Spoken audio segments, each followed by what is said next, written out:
अस्सलाम वालेकुम व्यूअर्स, मेरा नाम मोहम्मद इमरान है। मैं अपने चैनल पाक न्यूज़ अब से आप लोगों को खुशामदीद कहता हूँ। नए आने वालों से पहले काइंडली चैनल को सब्सक्राइब कर दें और बेल आइकन को दबा दें। शुरू अल्लाह के नाम से जो बड़ा मेहरबान और नहायत रहम करने वाला है। व्यूअर्स, आज तक पाकिस्तानी जो 25 करोड़ अवाम है उसको जिस चीज़ का इंतज़ार था उसका ऐलान कर दिया गया। फाइनल कॉल इमरान खान साहब की तरफ से दे दी गई।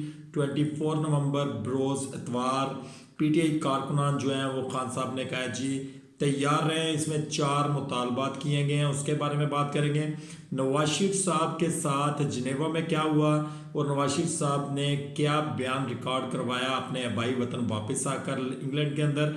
उसके बाद शेर अफजल मरवत साहब ने आज एक दबंग किस्म की स्पीच की है इस्लामाबाद हाई कोर्ट जो है उसके बार के अंदर। उन्होंने वहाँ पे बड़ी ज़बरदस्त किस्म की एक स्पीच की है। बात स्टार्ट करते हैं कि इमरान खान साहब से। आखिरकार इमरान खान साहब ने वो फाइनल कॉल दे दी है। उन्होंने अपने वर्कर्स को, अपने जो उनके काबीना के मेंबर्स हैं, जो उनके रहनुमा हैं, जो उनके सेनेटर्स हैं, जो उनके एमपीएस एमएनएज हैं, उन सब को उन्होंने बता दिया है कि हम लोग 4 मुतालबात इस मार्च के अंदर करेंगे और ये मार्च जो है वापस घरों की तरफ नहीं जाएगा। सबसे पहला मुतालबा उसमें इमरान खान साहब के केसेस ख़त्म करके उनकी रिहाई का किया जाएगा। सेकंड जो मुतालबा होगा जनाब वो अदलिया की बहाली के लिए किया जाएगा। जो उसके बाद जो थर्ड है वो आयन 26 का जो आयन है जिसको कॉन्स्टिट्यूशनल अमेंडमेंट करके पाकिस्तान की 25 करोड़ अवाम के ऊपर काबज होने के लिए किया गया और फैसले अपनी मर्जी के मुताबिक करने के लिए किया गया, उसकी शिक को ख़त्म करने के लिए ये मार्च किया जाएगा। उसके बाद उन्होंने कहा जी पाकिस्तान के अंदर जो बढ़ती हुई दहशत गर्दी है उसको रोकने के लिए ये सारा का सारा मामला जो है इसके अंदर देखे जाएंगे। इसमें सबसे बड़ी कॉल जो है वो इस चीज़ की है कि इमरान खान साहब की रिहाई और कॉन्स्टिट्यूशनल अमेंडमेंट, ये दो चीज़ें जो हैं वो हमें समझ आ रही हैं कि इसके अगेंस्ट में ये मार्च होने जा रहा है और ये मार्च इस दफ़ा वापस नहीं होगा, ये कॉल वापस नहीं होगी। फाइनल कॉल हो गई है।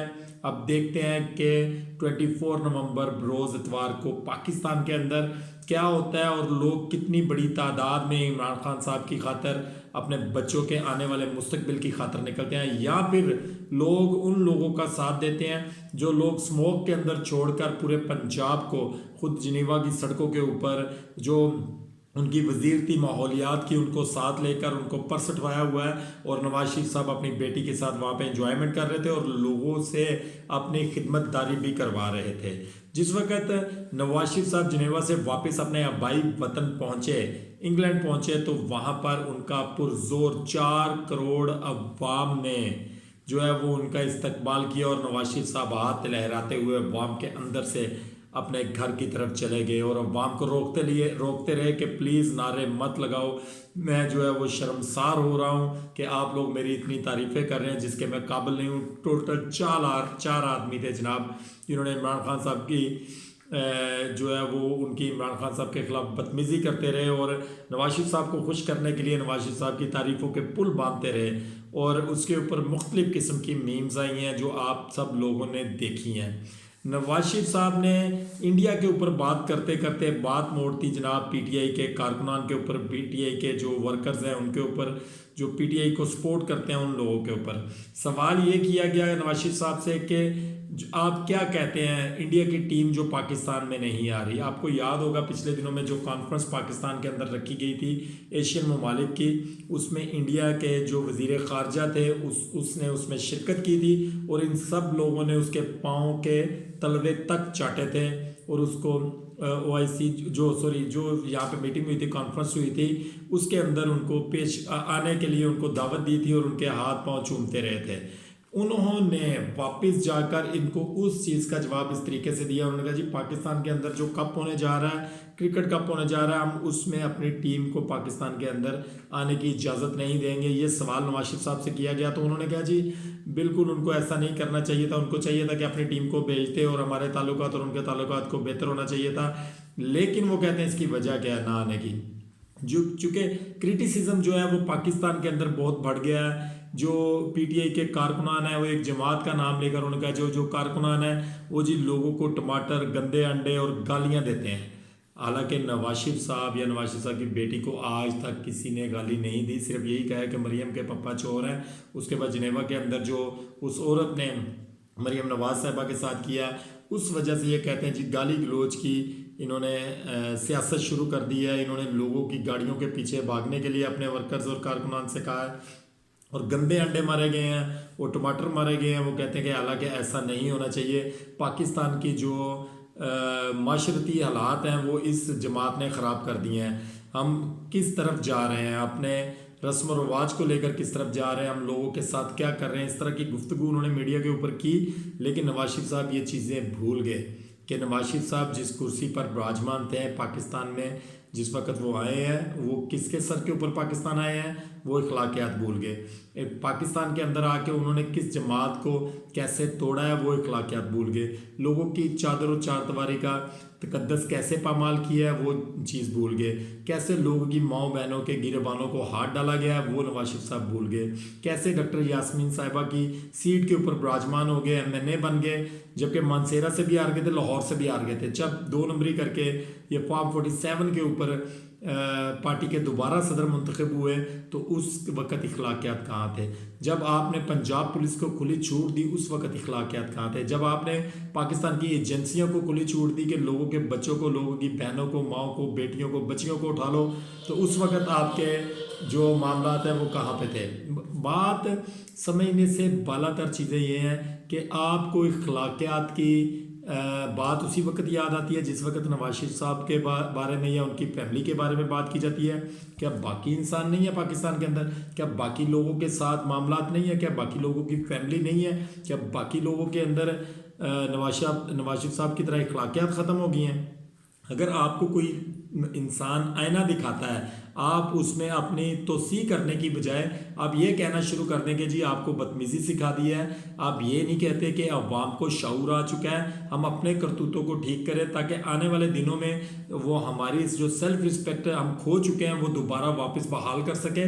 उल्टा आप जो है वो यंग जनरेशन को, जो लोग इस बात को अब ऑनर करते हैं कि इमरान खान साहब ने उनको शऊर दिया है, आप उन लोगों को बेवकूफ़, जाहिल और माशरती बातें सिखाना शुरू कर रहे हैं।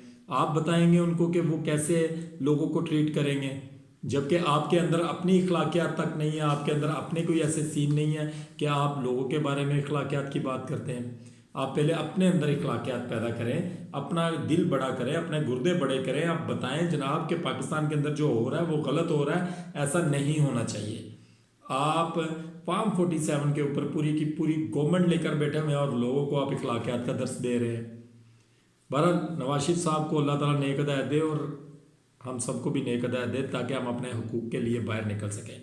शेर अफजल मरवत साहब ने आज इस्लामाबाद बार के अंदर तकरीर करते हुए दबंग किस्म की बातें कही हैं। उन्होंने कहा जी पाकिस्तान के अंदर उस वक्त तक अमन, खुशहाली, माशियत कुछ भी स्ट्रॉन्ग नहीं हो सकता जितनी देर तक आप जिंदा लोगों को भी और जो लोग मर चुके हैं, जिन्होंने पाकिस्तान के साथ ज्यादती की है, चाहे वो जजेस हैं, चाहे वो जर्नैल हैं, चाहे वो कोई भी ब्यूरोक्रेट है, चाहे वो कोई भी पॉलिटिशियन है, उन्होंने कहा जितनी देर तक आप मेरिट के ऊपर सजाएं नहीं सुनाएंगे उतनी देर तक आप पाकिस्तान की किसी भी चीज़ को ठीक नहीं कर सकेंगे।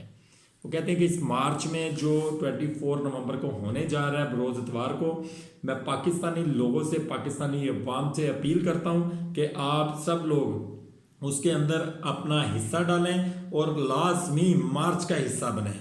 ये फाइनल कॉल है इमरान खान साहब की तरफ से। अगर अवाम आप अपने हकूक़ के लिए बाहर सड़कों पर आती है और अपने हकूक़ हासिल करने के लिए, अपने बच्चों के आने वाले मुस्तकबिल को सिक्योर करने के लिए बाहर आती है, तो पाकिस्तान आगे तरक्की कर सकता है। अदरवाइज़ आप सन 1947 के बाद जिस वक्त कायदे आज़म मोहम्मद अली जिन्नाह इस दुनिया से कूच करके रुखसत हो गए, उसके बाद पाकिस्तान को ठुड्डे खाते हुए देखा है, पाकिस्तानी अवाम को ठुड्डे खाते हुए देखा है, तो फिर आपकी आने वाली नस्लों को भी इसमें से कोई नहीं निकाल सकेगा। इमरान खान साहब की खातर बेशक मत निकलें, आप निकलें अपने मुस्तकबिल की खातर, अपने बच्चों के मुस्तकबिल की खातर, अपनी बच्चियों के मुस्तकबिल की खातर, अपनी लाइफ को सिक्योर करने के लिए। अगर आप टैक्सेस देते हैं, आप मुल्क को चलाते हैं, तो फिर आपके हकूक़ भी पूरे आपको मिलने चाहिए, चाहे वो किसी की भी गवर्नमेंट हो, चाहे वो गवर्नमेंट नवाज शरीफ साहब की हो, जरदारी साहब की हो, इमरान खान साहब की हो, सराजुल हक साहब की हो, MQM की हो, मौलाना फजल रहमान साहब की हो, किसी की भी हो, लेकिन आपको आपके हकूक़ और आपके बच्चों के हकूक़ मिलने चाहिए। इमरान खान साहब इस वक्त जो जंग लड़ रहे हैं वो आपके बच्चों के मुस्तकबिल की जंग लड़ रहे हैं। ये बात आप मद्देनज़र रखें तो आपको पता चलेगा। अगर आप इस चीज़ के बारे में, जो लोग इमरान खान साहब के कारकुनान हैं, वर्कर्स हैं, वो लोग ये बात बखूबी जानते हैं कि उनके लीडर में कौन सी खूबियां हैं। और जो लोग इमरान खान साहब के बारे में तंग दिल रखते हैं, घटिया सोच रखते हैं या कम सोच रखते हैं, तो उनको चाहिए कि वो अपनी रिवीजन करें और उसके बाद इमरान खान साहब के बारे में सोचें। मेरा ख्याल है कि जब वो अपने और अपने बच्चों के मुस्तकबिल के बारे में सोचेंगे तो उनको इमरान खान साहब की सोच भी अच्छी लगेगी और इमरान खान साहब की बातें भी समझ आएंगी। मेरी दुआ है कि अल्लाह ताला हमारे मुल्क के ऊपर किसी ऐसे हुक्मरान को मुसल्लत करे जो हमारे मुल्क को कानून, शरीयत और इस्लाम के मुताबिक चलाए। मेरी ये भी दुआ है कि अल्लाह ताला आपको, आपकी फैमिली को, हमें और हमारी फैमिली को खुश व खुर्रम रखे, जहाँ भी रहे खुश रहे। पाकिस्तान जिंदाबाद।